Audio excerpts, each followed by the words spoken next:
తండ్రి కూతుళ్ల బంధంపై తప్పుడు ఆరోపణలు చేస్తున్న వారిని కఠినంగా శిక్షిస్తామన్నారు మంత్రి సీతక్క. పవిత్ర బంధాలను కొంతమంది అసభ్యంగా వక్రీకరించడాన్ని తీవ్రంగా ఖండించారు. ఇలాంటి తప్పుడు ప్రచారాలు చేస్తే సహించేది లేదన్నారు మంత్రి సీతక్క.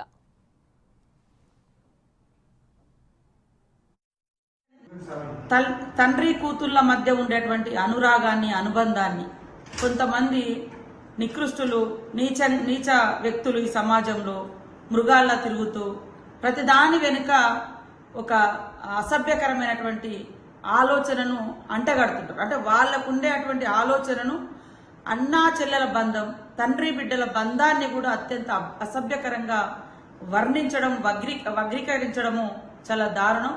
ఈ ఘటన పట్ల మన తెలంగాణ రాష్ట్ర ప్రభుత్వం చాలా సీరియస్గా ఉంది. ఇప్పటికే కేసు నమోదు చేసినాం.